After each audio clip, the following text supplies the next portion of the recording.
I'm on the Pingree Park Road, and I have a dead body. They did find a body. What? It was one clean cut very deeply into his neck. From left to right. Scott, in our minds, was the victim of a random act of crime, which doesn't happen in Greeley. The only thing that could have kept him from performing with us is if he was deathly ill or if, he wasn't with us anymore. There was a surveillance camera, and that showed a man driving Scott's car. That was the mystery man. They knew it wasn't Scott. We, at that point, found a Kevin Dean Eastman. I've never even seen the street you guys are calling Scott. You took Scott up there, didn't you? You and Heather took Scott up there. Kevin was in an on-again, off-again relationship with Heather. There was a domestic violence history between the two. I believe it was her right side of her face was really beaten up, like really bad. It was black and blue. Her wrist had been broken. She never called police to report him missing or dead. Everybody thought that she had something to do with this. She continued to go to work. She continued to go shopping, continued to get her nails done. Let me help this man get to the bottom of this case. Please keep Heather safe.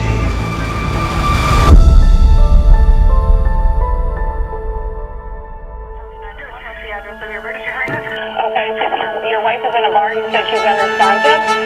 This is what he's going to tell you. How to get out of that situation. And I grabbed the gun. Trying to find the first place to put a body. No, sir. The only thing they could do was kill him. You want to say anything? We, the jury, and to find the defendant.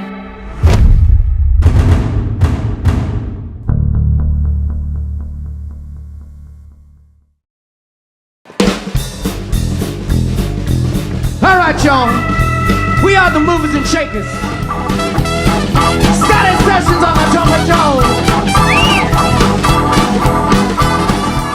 What Scott brought was not only the amazing trumpet, but it was his character and his boyish humor. Okay, Mr. Scott Sessions right here, ladies and gentlemen. He loved the fellowship that we had on stage. He just got caught up in the music, and the music actually just drives the beat. There was always passion in everything Scott did, especially when it came to music. That was his love, that was his life. He loved playing taps for veteran services. Scott's love for God, Scott's love for country, Scott's love for people. When he played that rendition of Taps, you could tell it really came out in what he was feeling in his heart at the time that he played it.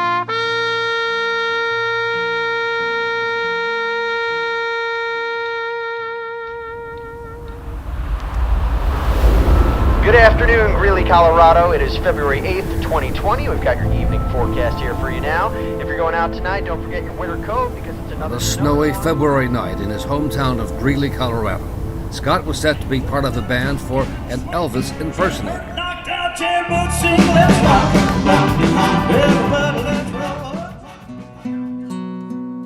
It was just getting closer and closer to showtime, and he wasn't there. And so, the show must go on. And, during halftime, we were all going, I wonder where Scott's at. Everybody's texting, everybody's calling, nothing going on. Knowing Scott, the only thing that could have kept him from performing with us is if he was deathly ill or if, he wasn't with us anymore. At the time it was snowing pretty consistently that morning. A snowplow driver was driving in the area of Pingree Park, which is approximately 40 to 50 miles to the north. I'm on the Pingree Park Road at the Monument Gulch exit, and I have a dead body. Okay, we'll get help on the way. Are you able to provide any details? Well, there was a tree on fire, and I went up to put it out. And he's laying next to it. Okay, and do you believe he's beyond any help? Yeah, he's definitely passed away. It was the body of Scott Sessions. Mr. Sessions' body was heavily burned. It was charred, wrapped in a blue blanket and some plastic, and it was secured with duct tape. It was crushing. It was very crushing. Scott was not somebody that had enemies. Scott was not somebody that people didn't like. Scott, in our minds, was the victim of a random act of crime, which doesn't happen in Greeley. Now, bear in mind, I had a wife that was dying. I told her about Scotty was murdered, and her only response for the next 2 or 3 months she lived, who in the world would want to kill my Scotty? Who would do that to my Scotty?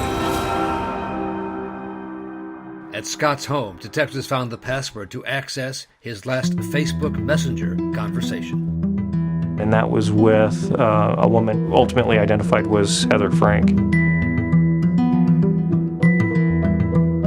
Nobody even knew that he had a relationship with Heather Frank. Not his family, not his friends, not even his band members. She was a waitress at Doug's Day Diner. She was known as a loving mother. She had 3 boys. She loved jazz music. She went to a lot of shows. We also knew that she had a history of alcohol abuse. On Saturday, February 8th, Scott was making plans to see Heather.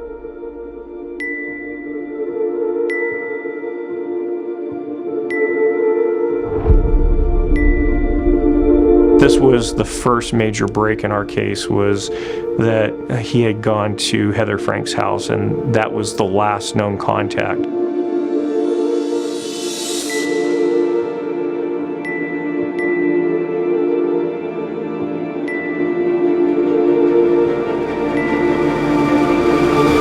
The second major break was when we found his vehicle parked in the King Soopers parking lot across the street from Heather's residence. And that surveillance camera showed a man driving Scott's car and parking his car and getting out of the car and walking away from the car the day after Scott was murdered. It was a little blurry. You couldn't make out a face, but you could tell that there was a subject that was wearing winter clothing and that he had gotten out and paid particular attention to the vehicle, walking around it several times. And when we found the vehicle, the floor mat was outside underneath the car, and the car was unlocked. The keys were in the ignition. That was the mystery man. They knew it wasn't Scott.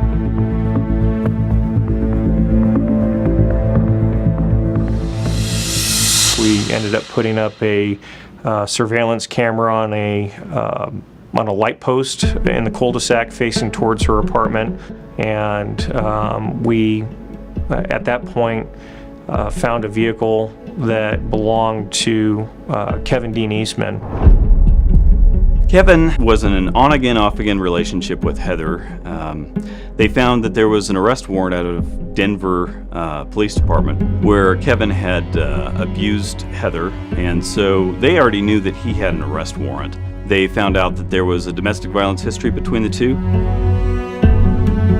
He was an oil field worker.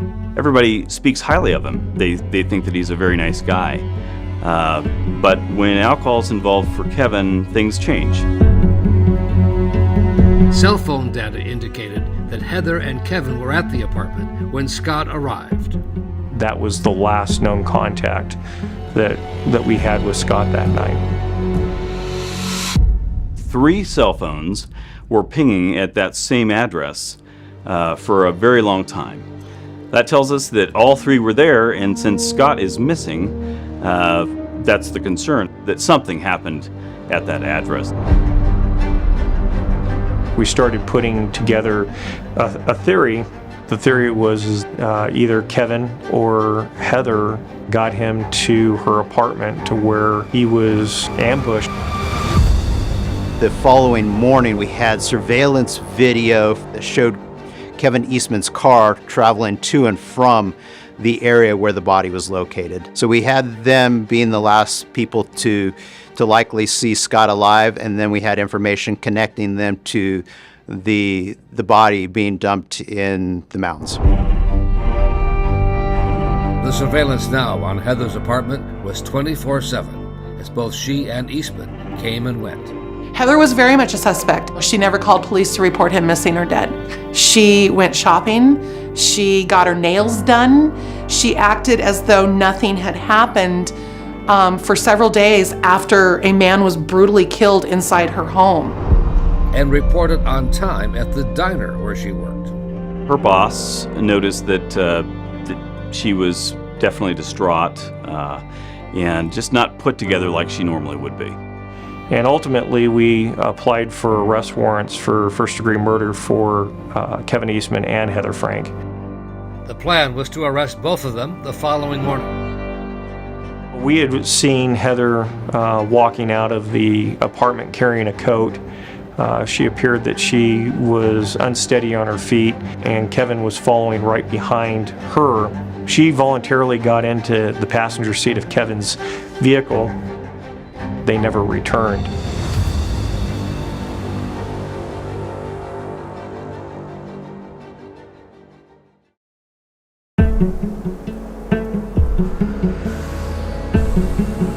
Early in the morning on the 16th, we realized that Kevin Eastman and Heather Frank had left her apartment about 5:30 the evening prior. Police had put a tracker device on his car, and it showed Eastman drove out of town to a farm belonging to a friend, Troy Bennell. A sheriff's deputy was dispatched first thing the next morning. He set up surveillance, used binoculars, and he saw that Kevin Eastman, he was able to positively identify him, was tending a burn pit. He followed him to a gas station. And the detective was obviously wondering where Heather Frank was because she wasn't in the car. And saw that he was filling up gas cans. And that's when he decided to make contact with Kevin Eastman and arrest him. That's where he's got the water already set up there. When he was arrested, he had a large knife on his person. He also had what they eventually find in his pockets were 2 spent .22 shell casings. Okay. My name's Justin. I'm going to shake your hand quick. Nice to meet you. Sorry that you're in those handcuffs. Go ahead and have a seat for me. We were at that time still trying to figure out where Heather Frank was. Stuff like that. So when was the last time you actually saw Heather? It was yesterday. Okay. Did you guys do anything fun for the 14th for Valentine's Day? No, because we had disagreement on the 13th. Yeah, but I asked her to marry me. And she said, there's no way she can marry me. Okay. How did that make you feel?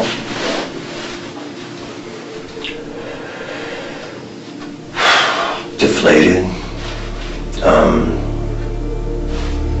Yeah, just like a worthless pile of shit. At the beginning, he's playing it pretty cool. He's cooperative with the 2 detectives that were interviewing him. So, the reason why we're here talking is because we have been looking at somebody's social media site, okay? And that person had contact with Heather last week, okay? And I'm sure that you've probably heard or seen stuff in the news about somebody disappearing from Greeley. Do you know anything about that? Is it a musician? Is it a musician? Yeah, he was a musician. Yeah, Heather showed me that on her phone. There's really a game of cat and mouse that begins being played by both parties, where he's trying to figure out what they know, and they're trying to withhold as much information as they can, but still progress the interview. And eventually they start disclosing to him more of the evidence that they had in their possession. You got to remember that we got your vehicle on camera driving up Highway 14 going to the Hooter Canyon in a snowstorm. You took Scott up there, didn't you? You and Heather took Scott up there. I've never even seen this dude. You guys are calling Scott. Hey Kevin, there's something else we know too. Saturday night, you, Heather, and Scott were all at Heather's house. We know that. Okay, so why don't you walk us through what happened? Tell us what happened with Scott. Tell us about being there with Scott. Yeah. We know that you were there. I don't remember anything. Here's the thing, That dude named Scott. Okay. So you're at this house with Heather, with Scott, the guy that you know she has slept with. That would be awkward. That would be very Right. awkward. Tell us what happened there. You're with your person you proposed to a week later. Right. And Scott's there. I don't even remember anybody named Scott. But I know. Did you not know his name? No, I don't know his name. I don't think that you intended to go over there and hurt him. But it did. It happened. You went over there, you saw him, and you got upset. And things went bad from there. I don't even remember being there, guys. He claimed he wasn't at the scene, but then he started throwing out some other possible scenarios and hypotheticals. He's inferring that Heather Frank killed Scott Sessions the night before when Scott Sessions showed up for this date. Okay, she told me that, she told him no, and he just kept going. And that he raped her. And I feel bad speaking ill of the dead. Right? Because that's not very polite. And I feel bad breaking her confidence. Was Heather defending herself against this guy? You went over there, she freaked out, there was a mess, and being the devoted partner you are to her, You helped her, didn't you? you cleaned up Heather's mess. It's okay. Well, I know that I should love her a lot. As the interrogation was underway, detectives carried out a search warrant on Troy Bunnell's ranch looking for a possible murder weapon. I don't know how these got like that, but it's okay. But Other detectives were searching Heather's apartment. Mr. Easton actually gave us a challenge while we were there that says if our crime scene people were actually worth anything, they would find the blood. If you guys' snacks are any good, they'll be able to find it for sure. So there was a lot of blood there. Describe it to us. It had to be someplace serious for that amount of blood. Where was the blood at? Everywhere. That was a very strange statement. It puts Mr. Eastman there. It puts him in the crime scene. It was, it told me that he knew that this was a very violent crime. Please, dear Father, let me help this man get to the bottom of this case. Please. Please, God.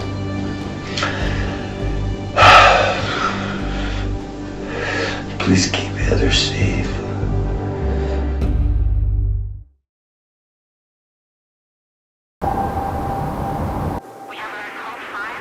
We were still trying to figure out where Heather Frank was. She had an arrest warrant out for her. Everybody thought that she had something to do with this. Detectives had worked into the evening hours, searching the property belonging to Troy Bunnell, and he was brought in for questioning. I know it feels like I've been stalling for time here, and I have a little bit, because sometimes I get information that I'm not allowed to share, and I gotta wait until they let me share it. Okay. Everything was dark, but toward the end of the day, They did find a body. What? Yes, sir. With 2 gunshot wounds to the chest, wrapped in plastic and baling wire, underneath a pile of stuff that was scheduled to be burned. They believe it's a female, so obviously you know what we're thinking. That it's Heather. Jesus Christ!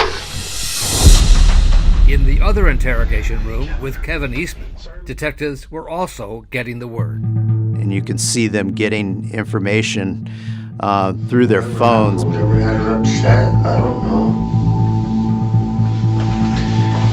So we found Heather. And Heather is in the same condition that Scott is.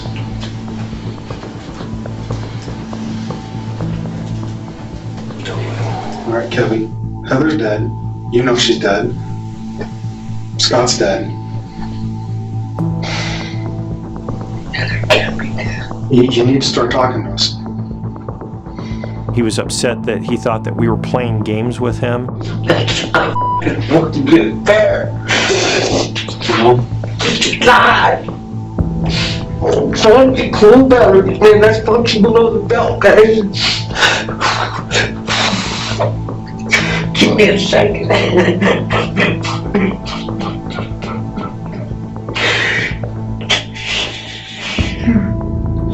Kevin, breathe. Okay. Hey, Kevin, pick your head up and breathe, okay? In and out. In through your nose, and out through your mouth. At Heather's apartment, the forensics team found the pool of blood, just as Eastman had predicted they would, after pulling back the carpeting and a black rubber mat. There was so much blood that came from Scott's death that the blood soaked through the carpet, the padding, and into the surface wood of the floor. And detectives believed the blood told the story of what happened. Kevin probably hid behind the door, and as soon as Scott walked through, it was a surprise from behind. It was one clean cut very deeply into his neck. From left to right, and it spanned from all the way around to the back, right beside the spine on the right side. He was caught from behind and ambushed. And detectives suspected that the messages Heather had sent to Scott were actually sent by Eastman using her phone. You were setting this guy up. You were going to ambush him. Why would I set him up? Why would I care? Because she's saying it, she's a whore. That's what she does. All the time. And it was the final straw. You set this guy. Kevin, I'm just telling you what some people might say. Right. You set this guy up. You lured him to Heather's house. You killed him. Okay?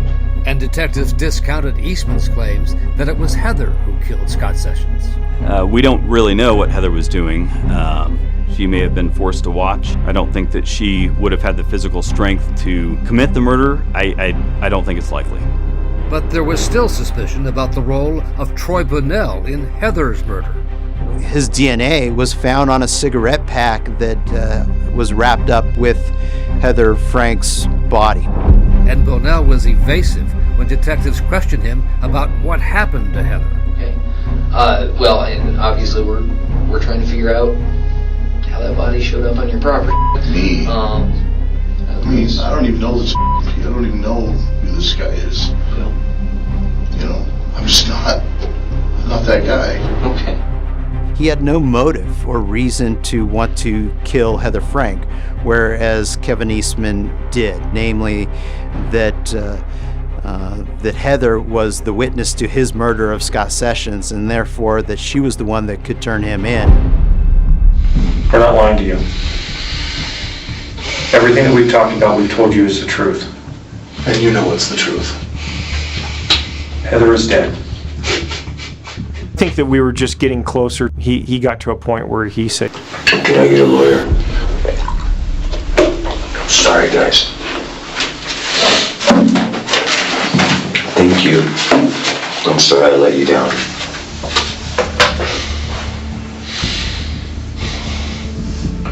My life's over no matter what, guys. and we had to stop the interview at that point. Larimer County investigators arrested Kevin Dean Eastman on Sunday. He was booked on suspicion of first-degree murder and tampering with a deceased human body. That's when we realized it definitely wasn't a random act of crime. Scott was taken from this world in an act of jealousy, vengeance, hatred.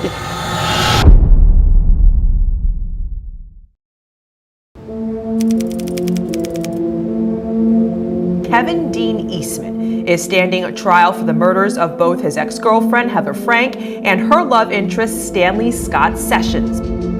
He was emotional for a lot of people. Everybody knew Scott either from high school or from music or from church, and that is just the small town feel that Greeley has always had. And the prosecution may deliver their opening statement. Good morning, ladies and gentlemen. Power, control, coercion, and revenge. At its very core, this case is about domestic violence. These hands killed Scott Sessions and Heather Frank, wrapped their bodies in plastic, set one on fire, and was preparing to burn the other. These hands are the hands of the murderer. These are the hands of the defendant, Kevin Eastman.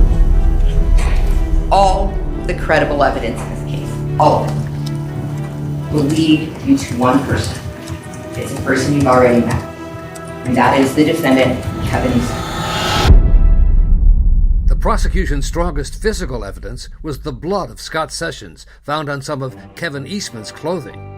So that certainly helped connect him to the Scott Sessions murder. And Eastman's DNA found on the baling wire used to wrap Heather's body. And that was really significant. But investigators could never definitively link the knife and the shell casings found in Eastman's possession to the two murders. It was very much a large circumstantial evidence case. There were, some weapons that weren't found at all. Does the defense wish to deliver an opening statement? Yes, sir. An early hunch became an assumption on which this case was built. And that assumption was that Mr. Eastman was the type of person who was violent in the past with a partner, so he would be violent with anyone in the future. And that assumption was that he must have been so irately jealous that Miss Frank had moved on to someone new that he slit someone's throat and took life. But these assumptions, like most, were inaccurate and not based on actualities. It was obvious that he was going to try and paint Heather as the killer of Scott Sessions. Now, when Mr. Sessions' body was located at Pingree Park, they wanted to know who was it that wrapped Mr. Sessions' head in duct tape before his body was burned. And the DNA on that duct tape was Miss Frank's. They painted a picture that Heather had killed Scott because Scott had raped her. The victim was being put on trial. Over 2 years of investigation, and the government will still not be able to show you any murder weapon. They will not be able to tell you where Miss Frank was killed, and they will not be able to present you with any forensic or physical evidence that connects Mr. Eastman to either homicide. You will have doubts. You will have hesitations. And because you have those doubts, because you have those hesitations, the only verdict will be not guilty. Thank you.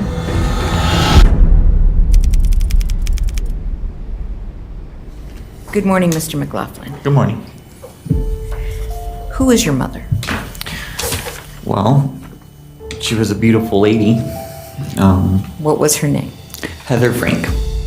Alex McLaughlin was called as a witness to the abuse his mother suffered at the hands of Kevin Eastman. Mr. McLaughlin, how would you describe the nature of the relationship between your mother and the defendant while they were together? I would say toxic. Can you describe for the jury, first of all, what injuries that you saw on your mother?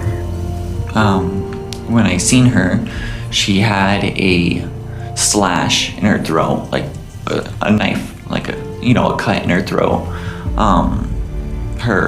I believe it was her right side of her face was really beaten up, like really bad. It was black and blue. Her wrist had been broken. And do you know if your mother ever reported that incident?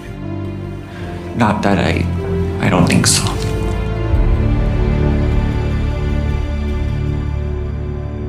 A friend of Heather's, Anthony Velarde, recalled a text message he received from Eastman. The messages pretty much said that he was married to Mrs. Frank, to leave her alone, or he was going to, can I say it? Yes. He was going to kill me. He was going to stab me in the face, in the neck. He was a roughneck. He worked in the oil field, blah, blah, blah. And no one will find your body. Correct. The prosecution wanted the jury to understand why Heather never called police after Scott was killed. Could Heather have saved Heather? Could Heather still be alive today had she notified police? Kevin may have been threatening to hurt her children. She was doing basically what she had to do in order to survive herself, and at some point that didn't last anymore.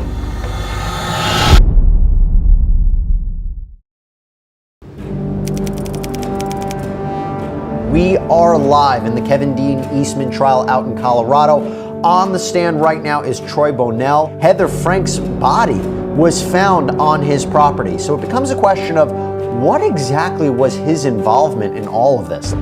Let me advise the jurors that Mr. Bonnell has a pending criminal case. One of the hard parts of the case was proving that it was Kevin Eastman that was responsible for shooting Heather Frank and not Troy Bonnell. Did you have any involvement in Heather Frank's death? No. Did you have any involvement in wrapping up her body in plastic and baling wire? No. Did you have any involvement in moving her deceased body at any point? No. Ms. Devereaux, you're welcome to conduct cross-examination. Mr. Bonnell, you're still under oath, okay? Thank you, sir. Good morning, Mr. Bonnell. Good morning. They beat him up pretty bad. He was impeached by a lot of his prior inconsistent statements. And you told Detective Schall, quote, that you did not even know these people, referring to Mr. Eastman and Miss Frank. Did not know what? You said, and I quote, that you, quote, don't even know these people. Correct. And then his evasive answers when detectives asked him why his DNA was found on a cigarette pack next to Heather's body. I had no explanation. Right. Other than... No, I'm asking the questions, okay? You could never provide Detective Porter or Detective Geyer on that date an explanation. No. And they told you that this was a problem. Okay. Yes. They told you it was likely a problem that needed to be fixed because someone could use it to paint you as a suspect. I don't recall that conversation. Troy Bonnell was an easy target as an alternate suspect. He was involved in some shady things, and he had a significant prior criminal history that didn't paint him in a positive light, for sure. You have been asked a lot of questions on cross-examination where you said you couldn't remember. Yes. Sir, did you have any reason to kill Scott Sessions on February 8th or February 9th? No. Were you involved in that death in any way? No. Or the cover-up of that death? No. Turning to 1 week later, February 15th into the 16th, did you have any reason to shoot Heather Frank twice in the chest? No. Were you involved in that act? No. Did you have any reason to cover up that murder? No.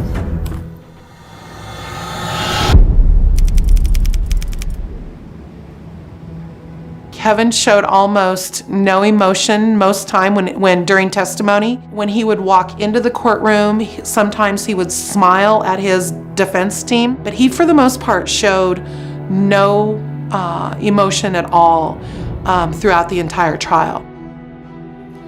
And the prosecution may deliver their closing argument. Good afternoon, ladies and gentlemen. This tragedy, this loss of life, had one common denominator. It was Kevin Eastman. And it was his actions, and his actions alone, that resulted in the deaths of Heather Frank and Scott Sessions. But they didn't just die. They were brutally murdered. One ambushed, one shot to the heart. Coincidence? No way. Every piece of incredible evidence in this case points to one reasonable conclusion. He is guilty of each and every one of these crimes. We'd ask that you return verdicts consistent with that finding. Thank you. Thank you. For the defense's closing, lawyer Ashley Morris presented an alternative theory of what happened. He did not kill Mr. Sessions. He did not kill Miss Frank. Miss Frank killed Mr. Sessions, and Mr. Eastman helped in the aftermath, as did Mr. Bonnell. She took matters into her own hands. She made him pay for what he did to her. And then Mr. Bonnell panicked, and he killed Miss Frank, concealing her body on his property and concealing her death from Mr. Eastman. You may not like Mr. Eastman, and you don't have to. He certainly made mistakes. He's been abusive in the past, and he owns that. You don't have to condone what he did in the aftermath. You don't have to condone his prior abuse. But you cannot let these feelings interfere with your decision in the case. The prosecution has not been able to answer the essential questions in this case: the who, what, when, where, and how for each of these homicides. Therefore, I'm confident that you will find Mr. Eastman not guilty of killing Mr. Sessions and killing Miss Frank. Thank you.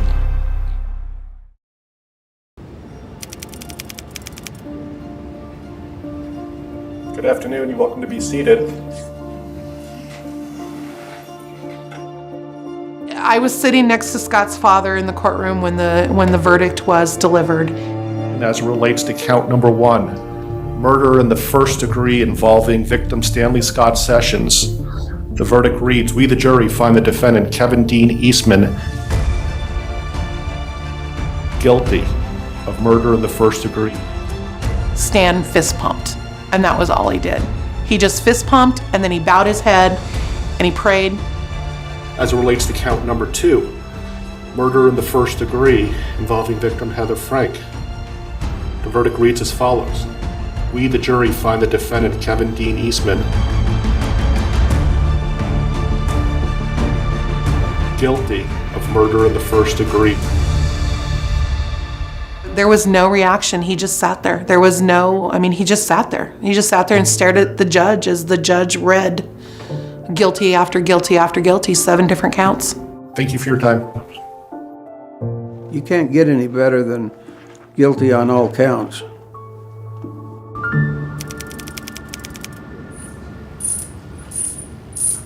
All of the jury members came back for sentencing the next day, even though they had no role and they didn't have to show up, which is incredibly unusual.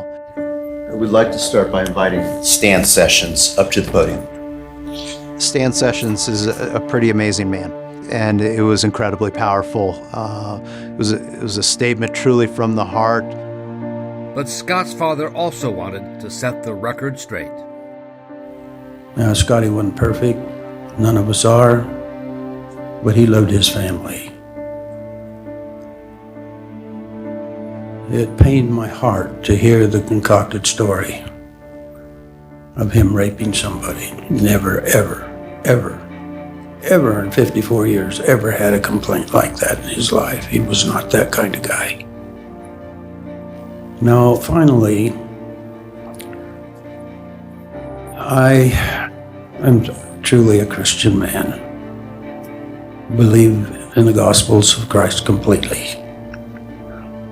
With that, it was incumbent upon me the last 2 years to find a way to forgive this man for what he did. Because I don't want to carry his burden on my shoulders. I will not let him or anyone else determine my happiness for the rest of my life. So, Mr. Eastman, I have no quarrel with you. I hope and pray that you'll take advantage of the services of the prison system, that you will find God in your life, and that you will find a way to become a better person. I believe deeply in my heart that the right decisions were made. Thank you. Mr. Session, on behalf of the state of Colorado, our condolences for the loss of your son. Thank you very much. My mom was more than just my mom. She was my best friend. The memories we had together I will cherish forever. I miss her every day. and will continue to miss her every day. And for that reason, I'm standing here today to say, Kevin, I have not forgiven you yet. I no longer have hate for you, just disappointment that you decided to do the unimaginable act that took not only my mother's life, but the life of Scott Sessions as well. I pray that one day you will come to the realization of what you've done. I would lastly like to say that my heart and prayers and condolences go out to the family and many friends of Scott Sessions. Thank you. Alex, your mom would be proud of you. Thank you. And our condolences on behalf of the state of Colorado. Thank you.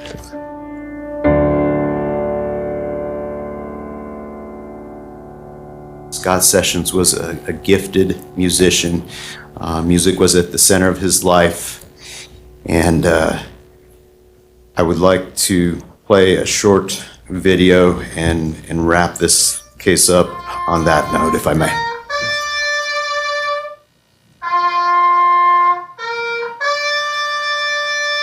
There wasn't a dry eye in the courtroom. Everybody was crying. It was a way to say, we honor you too, Scott, from his own lips.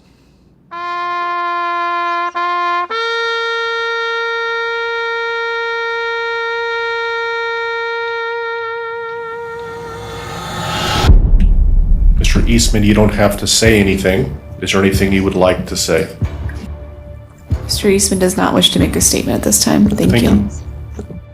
There is no death penalty in Colorado, and the only decision for the judge was whether to sentence Eastman to life with the possibility of parole or for his natural life, which means no parole. You were going to spend the rest of your natural life in prison based on your vicious acts of violence, jealousy, and control, and the taking of 2 precious lives, and thereafter disposing of their deceased bodies in such a disrespectful manner. That's why you're going to spend the rest of your life in prison. We are in recess. Good luck to you. All we could do here is lock him up, keep him away from ever doing it to anybody else here. But he's got his big trial coming. He's going to have to meet his maker on this.